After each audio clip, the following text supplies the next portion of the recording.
Selamat pagi, selamat siang, selamat sore, dan selamat malam teman-teman semua. Pada kesempatan kali ini, saya dan rekan-rekan saya dari kelompok 3 akan menjelaskan mengenai sebuah jurnal bertemakan jurisdiksi negara dengan judul Limits of State Jurisdiction in Cyberspace on the Legality of Remote Use and Use of the Policeware.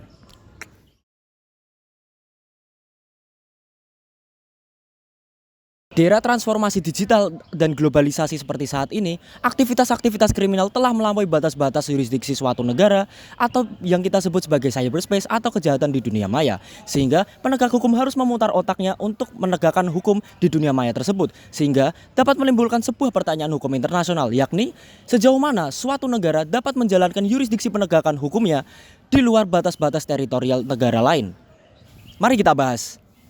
Kajian mengenai yurisdiksi negara sebenarnya sudah dibahas di dalam Budapest Convention in Cybercrime dan juga terdapat pada Tallinn Manual 2.0. Lalu kajian ini pun juga diangkat di United Nations of Cybercrime Convention, di mana hal ini pun tergambar jadi melihat bahwasannya kedaulatan negara ini sebenarnya bisa dilihat dari beberapa aspek, terkhusus yurisdiksi negara. Sehingga jika kita berbicara mengenai apakah cybercrime masuk ke dalam suatu pelanggaran dari kedaulatan negara ataupun melanggar bentuk yurisdiksi negara, di sini ada dua pandangan dan ada dua jawaban utama yang bisa menjawab dari pertanyaan tersebut. Pertanyaan pertama adalah, apakah kedaulatan di cybercrime dapat melanggar suatu yurisdiksi ataupun kedaulatan negara? Pendapat yang pertama mengemukakan bahwasannya hal tersebut dapat mengganggu kedaulatan dan dapat mengganggu jalannya sistem cyber di Indonesia ataupun di luar Indonesia dapat terganggu. Sehingga cybercrime di kedaulatan negara, di bidang yurisdiksi negara dianggap sebagai bentuk kejahatan. Hal ini pun juga dibenarkan oleh pandangan dari Norwegia dan Belanda yang menganut bahwasannya cybercrime juga merupakan kejahatan dari kedaulatan negara. Maka dari itu teman-teman semua, jika kita mengilhami ataupun melihat lebih lanjut dari pandangan ataupun sudut pandang dari yang pertama, bahwasannya pandangan tersebut secara global memang bisa dibenarkan. Namun jika kita melihat kembali terkait dengan pandangan ataupun pendapat kedua yang berbicara bahwasannya kedaulatan negara cybercrime bukan merupakan pelanggaran dari yurisdiksi negara, karena cybercrime sendiri bukan merupakan primary of law, sehingga karena bukan aspek hukum yang paling penting, jadi bisa dikatakan bahwasannya menurut pendapat kedua bahwa cybercrime bukanlah suatu bentuk pelanggaran dari yurisdiksi negara. Jadi jika kita lihat lebih lanjut mengenai pendapat kedua yang saat ini juga dianut oleh UK yang Britania Raya, bahwasannya negara itu juga menyimpulkan karena hal tersebut bukan termasuk primary of law, jadi cybercrime bukanlah masuk dari bentuk pelanggaran yurisdiksi negara. Jadi ketika kita melihat lebih lanjut, ada dua anggapan, baik dari segi anggapan yang memang mendukung ataupun yang tidak mendukung. Namun perspektif bisa dikembalikan ke dalam aspek masyarakat lagi. Apakah masyarakat saat ini lebih mengilhami bahwasannya cybercrime itu termasuk ke dalam kedaulatan, pelanggaran kedaulatan negara ataupun tidak? Karena bahwasannya yurisdiksi negara akan dijelaskan lebih lanjut oleh teman-teman saya nantinya. Jurnal ini juga menjawab pertanyaan internasional lain seperti apa saja kriteria yang menentukan bahwa suatu tindakan di ruang cyber dapat dikatakan sebagai pelanggaran kedaulatan terhadap negara lain. Ada dua kriteria utama menurut Rule 4 dari Tallinn Manual 2.0. Yang pertama adalah derajat pelanggaran terhadap integritas teritorial negara sasaran. Hal ini dapat diukur dari sejauh mana operasi cyber tersebut menimbulkan kerusakan fisik atau hilangnya fungsionalitas infrastruktur digital suatu negara. Kemudian yang kedua adalah apakah terjadi gangguan atau perampasan terhadap fungsi-fungsi pemerintahan yang melekat secara eksklusif. Hal ini berkaitan dengan interferensi terhadap fungsi-fungsi pemerintahan yang bersifat eksklusif seperti penyelenggaraan pemilu, otoritas legislatif, dan juga pengendalian lembaga keamanan.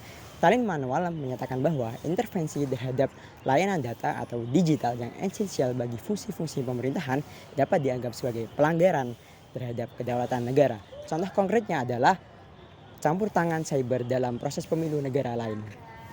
Lebih lanjut, ada sebuah pertanyaan normatif mengenai apakah semua perbuatan cyber yang melampaui batas yurisdiksi termasuk dalam pelanggaran kedaulatan, ataukah hanya perbuatan cyber tertentu yang mengakibatkan kerusakan signifikan menurut hukum internasional.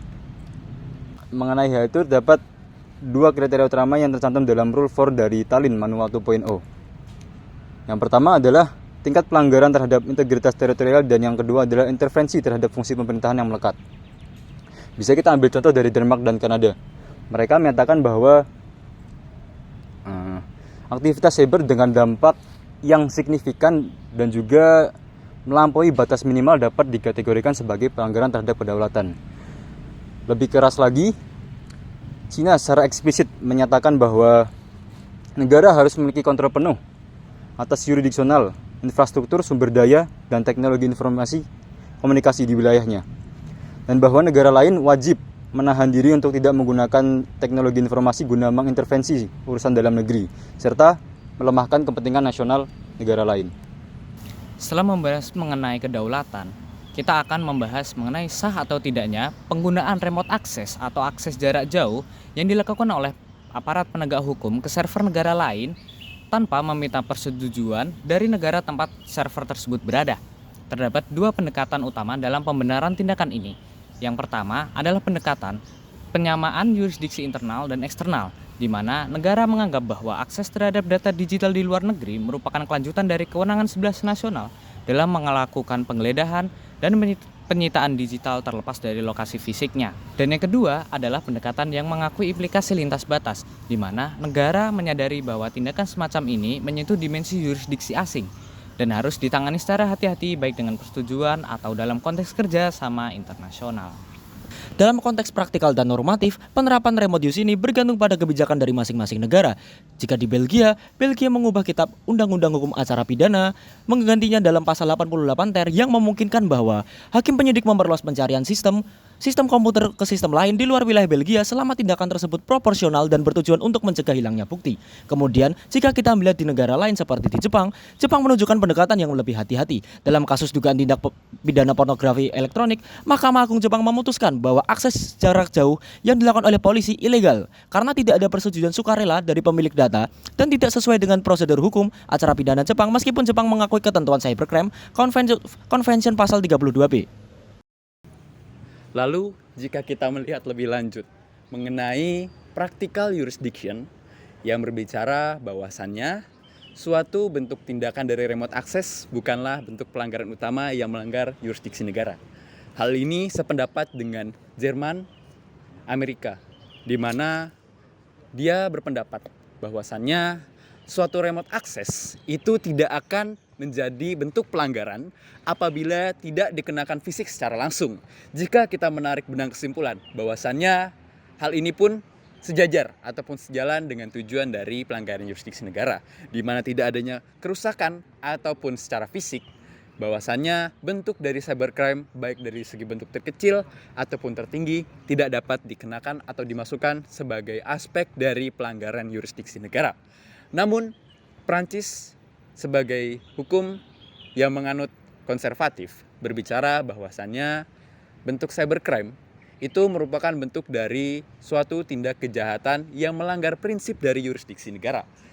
Jika kita melihat kesimpulan dari yang Prancis berikan, ia sependapat dengan hukum pidananya yang bahwasannya pada hukum pidananya yang terucap pada tahun 2016 berbicara memang hal tersebut merupakan suatu bentuk pelanggaran karena remote access melanggar dari sistem baik dari sistem negara, sistem sosial media ataupun sistem-sistem dari internet lainnya, sehingga karena Prancis menganut hukum yang konservatif, jadi suatu bentuk remote access merupakan bentuk yang melanggar kedaulatan ataupun yurisdiksi negara. Namun jika kita melihat kembali, apakah Amerika Serikat dan Jerman menganut hal tersebut? Nyatanya tidak. Bahwasannya karena mereka menerapkan sistem common law yang dimana lebih dapat menerima perkembangan zaman secara kontekstual, jadi hal sekecil cybercrime ataupun remote access pun juga termasuk ke dalam pelanggaran dari bentuk konseptual, bahwasannya ia mengilhami dan mengamini sehingga sudah diyakini mengenai pandangan dari Jerman dan Amerika bahwasannya itu termasuk ke dalam bentuk tindak pelanggaran dari yurisdiksi negara, yaitu remote access merupakan bentuk pelanggaran. Namun jika kita mengilhami dari Prancis, bahwasannya dia tidak termasuk ke dalam bentuk suatu pelanggaran yurisdiksi negara, sehingga dapat ditarik benang merah dan benang kesimpulan bahwasannya remote access ini bisa masuk menjadi yurisdiksi negara dan juga bisa tidak seperti itu. Selain remote access, terdapat juga yang dinamakan policeware. Berbeda dengan praktik remote access konvensional yang tidak mengubah struktur data secara langsung, penggunaan policeware perangkat lunak yang secara aktif memantau, mengintervensi, bahkan memodifikasi data atau sistem milik target memunculkan tantangan besar terhadap batas yurisdiksi dan prinsip kedaulatan negara. Tidak seperti remote access yang pasif, policeware seringkali mengakibatkan perubahan fungsional pada sistem target, meskipun tidak menyebabkan kerusakan fisik. Contoh konkret datang dari penggunaan Carnivore oleh FBI sejak tahun 1997, yaitu sistem pengawasan yang dirancang untuk menyadap email dan aktivitas internet secara selektif terhadap tersangka kejahatan. Meskipun menuai kritik tajam karena potensi pelanggaran privasi, FBI menegaskan bahwa sistem tersebut hanya digunakan berdasarkan surat perintah dan dengan filter khusus. Menariknya, praktik ini tidak menimbulkan protes resmi dari negara lain, meskipun jelas menunjukkan potensi pelanggaran yurisdiksi eksternal. Setelah membahas terkait remote access dan policeware, tentunya kita memiliki kekhawatiran terhadap penyalahgunaan dua hal tersebut oleh aparat penegak hukum yang mana mengancam yurisdiksi negara di ruang cyber, seperti tanggung jawab negara dalam menegakkan hukum secara sah, adil, dan akuntabel, selaras dengan prinsip rule of law dan perlindungan hak asasi manusia internasional dalam konteks hukum cyber. Yurisdiksi tidak hanya berarti hak negara untuk bertindak, tapi juga mencakup kewajiban normatif untuk mengatur dan melindungi individu dan data digital yang masuk dalam jangkauan pengawasannya. Penegakan hukum yang sah di ruang digital harus dilandasi oleh prinsip negara hukum, yang menuntut adanya lembaga yudisial yang independen, prosedur yang dapat dipertanggungjawabkan, dan pengawasan terhadap pelaksanaan wewenang negara. Namun demikian, realitas penggunaan data digital dan penyediaan lintas batas menunjukkan bahwa tata kelola semacam ini belum merata secara global, terutama di negara-negara otoriter, di mana data yang diakses dapat digunakan untuk tujuan represi politik atau pelanggaran kebebasan sipil. Ini merupakan ancaman serius terhadap prinsip keadilan dan kesetaraan yang menjadi fondasi hukum internasional.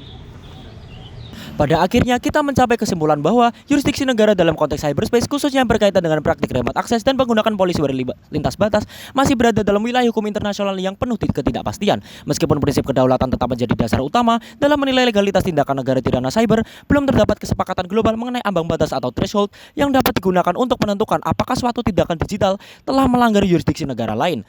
Sebagian besar negara membenarkan adanya praktik remote access dengan syarat tidak terjadi kerusakan fisik atau hilangnya fungsi sistem. Sementara hanya segelintir negara yang secara eksplisit menentang tindakan semacam itu tanpa persetujuan. Kemudian dalam hal penggunaan policeware, kompleksitas meningkat karena perangkat lunak ini dapat mengubah fungsi sistem digital target meskipun tanpa menimbulkan kerusakan fisik. Hal ini membedakannya secara konseptual dari praktik remote access biasa dan menuntut standar legal yang lebih ketat.